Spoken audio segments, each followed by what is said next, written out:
Welcome back to Tiny Grimes Games. I'm here with another Star Wars Destiny video. And that's right, spoiler season is back. Set 4 Legacies is coming out. Looks like December 15th, according to everything I've seen. And that's not that far away. And that means it's time for some spoilers. On the Jedi Trials today, we got what looks like our first round of spoilers. So make sure you check out what they have to say about these cards. But I'm going to go ahead and give you I just glanced at the cards, and I will say this. That's an interesting 3 cards that they were given, that they worked together in a really interesting way. All right, so let's take a look at Mother Talzin. She seems to be the linchpin of this archetype that we get here, this mini archetype. So we've got a character, only 912, so that's real affordable. 9 health is a little low, but at a 912 character, that's not so bad. We no longer have FN, who's only 1013, making you look like an idiot choosing anyone else in that price range. So Mother Talzin now looks a lot more reasonable. It's a character which, after you activate this character, you may reveal the top card of a player's deck. If its cost is an odd number, turn one of that player's dice to any side.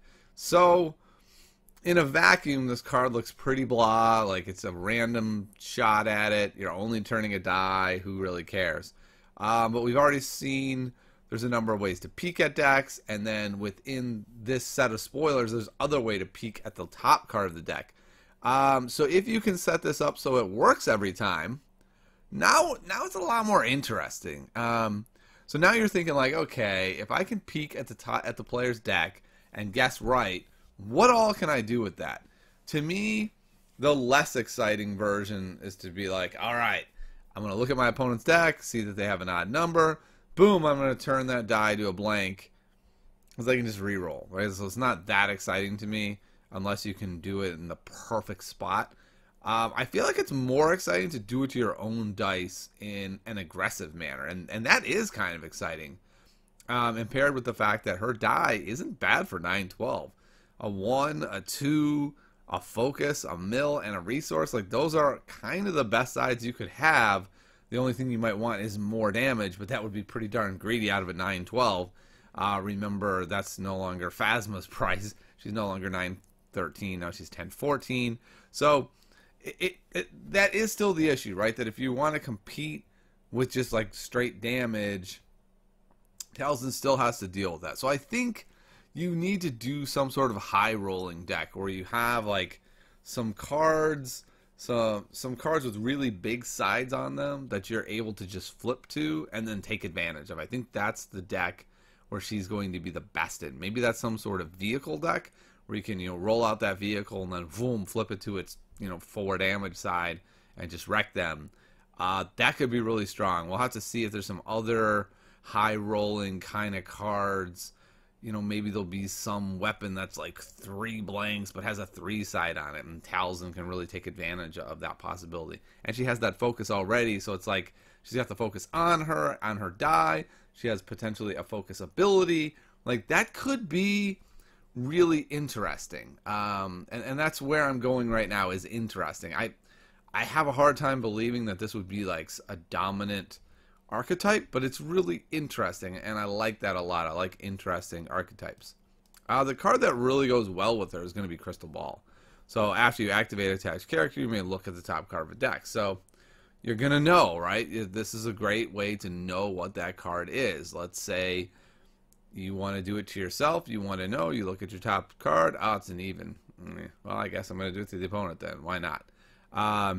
So this is pretty good. It also, for only 1 cost, it has a resource, a +1, and 2 focus. So if you put this on say, an Elite Talzin, you have 3 dice that could roll focus. You have this ability to peek, which would let you know you're going to roll, be able to flip a die. Like, that's a lot of dice manipulation that could be really strong, like I said, in the right deck, with the right upgrades. Like, I feel like this is a whole new archetype of dicey upgrades with awesome sides that Talzin can really take advantage of.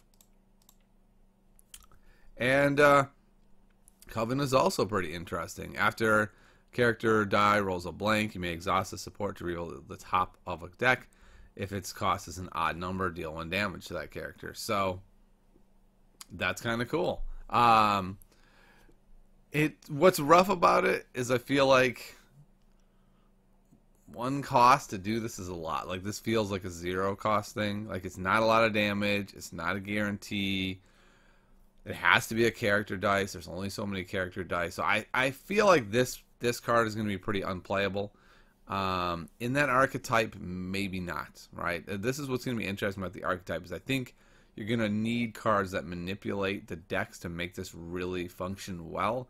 I'm guessing there's going to be more cards like that. We have a couple already. So if you can manipulate, say, your opponent's deck to have an odd number on top, and you have this out, let's say you have two of them out, it only costs you 2. They roll their blank, they take 2 damage, you roll your guy, you're able to flip one of their other dice into a blank because you guessed that it was going to be odd. I don't know. It's kind of interesting. I really like that it's a whole new archetype. I think it's probably going to be an underpowered archetype at first, but you never know. With the right pieces to go with it, it's at least really interesting. And to me, not everything is going to be tier 1, right? That's just not how games like this work. And if it's not going to be tier 1, I would rather it was this cool, interesting, different archetype rather than just a less good stock character. Like, I don't see a lot of value in continually putting out bad characters that aren't playable. So I think this is going to be really interesting. So I think it's going to be tier 1? Probably not, but so what? Not much stuff can be tier 1, especially when you get 4 sets in. So interesting stuff. I really look forward to seeing what cool stuff we can do with Talzin. There's going to be a deck out there that uses Talzin and does some interesting things. And I look forward to seeing what it is. So see you next time on Tiny Grams Games.